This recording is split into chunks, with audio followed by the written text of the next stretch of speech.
कृष्ण कृष्ण हरे हरे हरे राम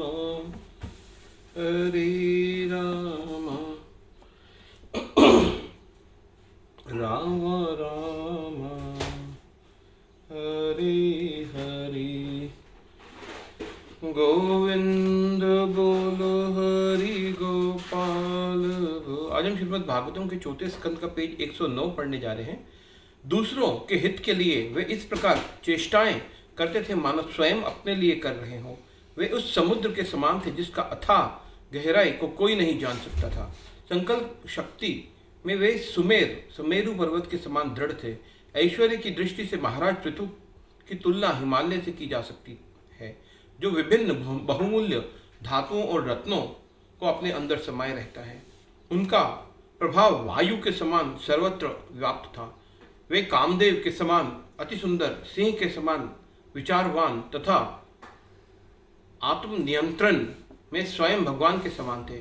महाराज पृथु की ख्याति संपूर्ण ब्रह्मांड में फैली थी और जो भी स्त्रियां, भक्त आदि उनके चरित्र एवं कार्यकलापों के विषय में सुनते, उन्हें प्रसन्नतापूर्वक भगवान रामचंद्र का स्मरण हो आता था।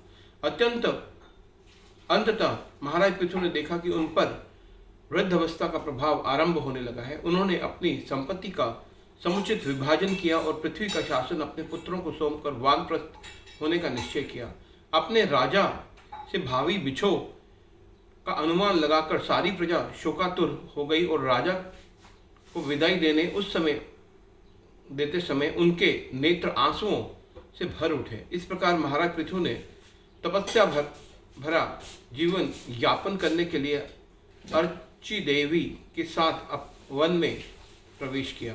वनवास करते हुए महाराज पृथु कई बार कंदमूल खाते और कई बार फल अथवा सूखी पत्तियां, कई बार अनेक सप्ताह तक वे केवल पानी पीकर अपना निर्वाह करते और अंततः वे केवल वायु पर जीवित रहने लगे। ग्रीष्म ऋतु में वे तपते सूर्य के नीचे अपने चारों ओर अग्नि प्रज्वलित करके बैठ जाते। वर्षा ऋतु में वे वातावरण के कठोर थपेड़ों को सहन करते तथा शीत ऋतु में गले तक पानी में खड़े रहकर तपस्या करते। रात्रि समय वे बिना कुछ बिछाए भूमि पर शयन करते।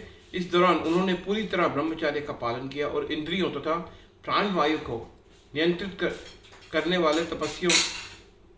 वाली तपस्याएं की। चूंकि वे सत्ययुग तथा इसलिए महाराज पृथु ने भक्ति योग का निरूपण करने के लिए अष्टांग योग पद्धति का पालन किया। फलस्वरूप उनके हृदय में भगवान के प्रति अविचल प्रेम विकसित हो गया।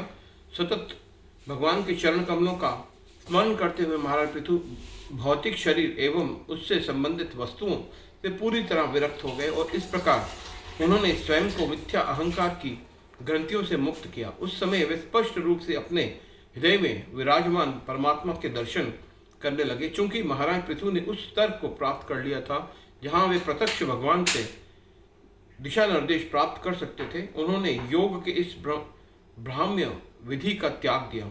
अंततः उन्होंने स्वाभाविक मृत्यु की प्रतीक्षा किए बिना स्वेच्छा से शरीर त्यागने की निश्चय किया। वे योग की एक विशिष्ट मुद्रा में बैठ गए और अपने टखनों से अपने गुदाद्वार को अवरुद्ध कर लिया। उन्होंने योग विषयक जो ज्ञान प्राप्त किया था उसके आधार पर वे प्राणवायु को धीरे धीरे नाभि तक लाए, फिर हृदय तक, फिर कंठ तक और फिर दोनों भ्रुकुटियों के बीच स्थित कर लिया।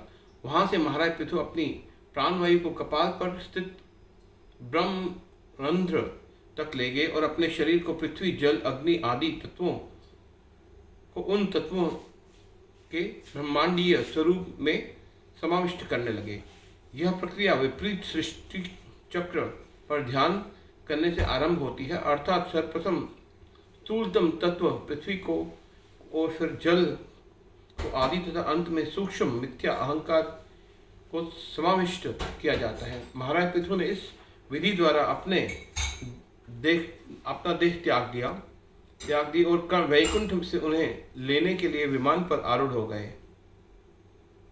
यद्यपि महारानी अर्ची अत्यंत कोमल काया थी, परंतु फिर भी उन्होंने इन तपस्याओं में अपने पति का पूरा साथ दिया। उन्होंने कठोर वन्य जीवन का कोई पूर्व अनुभव नहीं था, इसलिए नग्न भूमि पर सोने तथा केवल फल फूल एवं पत्तियां खाने से वे अत्यंत दुर्बल तथा क्षीण काया हो गई। हरे कृष्णा कृष्ण।